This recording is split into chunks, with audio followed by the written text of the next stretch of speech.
ভিক্ষা করেই ৮ কোটি টাকার মালিক, রয়েছে 2টি ডুপ্লেক্স ফ্ল্যাট। ইনিই ভারতের সবথেকে ধনী ভিখারি। হ্যাঁ বন্ধুরা, আপনারা ঠিকই শুনেছেন। আজকে ভিডিওটির মধ্যে এই ভিখারির ডিটেলস বিষয় আপনাদের জানানোর চেষ্টা করব। আপনারা নিশ্চয়ই কিউরিওসিটি রয়েছে এই বিষয়টি জানবার জন্য, সেই জন্য ভিডিওটিকে অবশ্যই প্রথম থেকে শেষ পর্যন্ত মনোযোগ সহকারে দেখুন। চ্যানেলে প্রথমবার হলে সাবস্ক্রাইব করে পাশের বেল আইকনটিকে অবশ্যই বাজিয়ে রাখুন। তো চলুন ভিডিওটিকে শুরু করা যাক। শুধু সিনেমা নয়, বরং বাস্তব জীবনেও কখনো এরকম গল্প লেখা থাকে যা কল্পনাকেও হার মানিয়ে দেয়। মুম্বাইয়ের রাস্তায় এক সাধারণ ভিক্ষুক, তার সম্পত্তি 7.5 কোটি টাকার বেশি। তার নাম ভারত জৈন। ছত্রপতি শিবাজি মহারাজ টার্মিনাস ও আজাদ ময়দানের কাছে তার দেখা মেলে। চিরচেনা সাধারণ পোশাকের আড়ালে লুকিয়ে থাকে তার সাফল্যের কাহিনী। চরম দরিদ্রতা থেকেই শুরু। আসলে ভারত জৈনর জীবন শুরু হয়েছিল চরম দারিদ্রতার মধ্যে দিয়ে। সংসারে ছিল খাবারের টানাটানি, শিক্ষার ছোঁয়াও পায়নি। বেঁচে থাকার তাগিদে রাস্তার নামতে হয়েছিল। দিনের পর দিন, বছরের পর বছর তিনি ভিক্ষা করে চলেছেন। একটানা 10 থেকে 12 ঘন্টা, সপ্তাহে 7 দিন।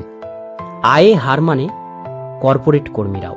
বিশ্বাস করবেন না, বিভিন্ন রিপোর্ট বলছে ভারত প্রতিদিন 2000 থেকে 2500 টাকা রোজগার করে। ভিক্ষা করে মাসে তার আয় দাঁড়ায় 60,000 টাকা থেকে 75,000 টাকা, যা ভারতের বহু কর্পোরেট চাকরির প্রারম্ভিক বেতনের থেকেও অনেকটাই বেশি। বুদ্ধিমত্তার বদলে গিয়েছে তার জীবন। তবে শুধু উপার্জন করলেই কি হবে? এখানে থেমে থাকেননি ভারত। তার সত্যিকারের সাফল্যের রহস্য লুকিয়ে রয়েছে সঠিক বিনিয়োগের মাধ্যমে। হ্যাঁ, মুম্বাইয়ের আর 2টি ফ্ল্যাট রয়েছে যার বাজার মূল্য প্রায় 1.4 কোটি টাকা। আর সেই ফ্ল্যাটেই তিনি পরিবার নিয়ে থাকেন। পরিবারের রয়েছেন স্ত্রী, 2 ছেলে, বাবা এবং ভাই। এছাড়া থানে অঞ্চলে তার 2টো দোকান রয়েছে, আর সেখান থেকে প্রতিদিন গড়ে 30,000 টাকা করে ইনকাম হয়। ভিক্ষার পাশাপাশি এই ব্যবসায়িক আয় ভরত জৈনর আর্থিক অবস্থাকে আরও শক্তপোক্ত করে তুলেছে। শিক্ষার আলো আর পরিবারেও শিক্ষার বড় ধরনের প্রভাব পড়েছে তার পরবর্তী প্রজন্মের ওপর। হ্যাঁ, ভরত তার 2 ছেলেকে মুম্বাইয়ের দামি কনভেন্ট স্কুলে পড়াচ্ছেন। বর্তমানে তার ছেলেরা স্টেশনারি ব্যবসায় বাবাকে সাহায্য করছে, আর তাদের ভবিষ্যৎ এখন জ্বলজ্বল করছে। কোটি টাকার মালিক সত্ত্বেও এখনো ভিক্ষায় অটুট। সব থেকে অবাক করার বিষয় হলো, আজও তিনি ভিক্ষা করা ছাড়েননি। হ্যাঁ, কেউ কেউ বলেন এটা তার পুরনো অভ্যাস, আবার কেউ বলেন এটা তার পেশার প্রতি এক ধরনের শ্রদ্ধা।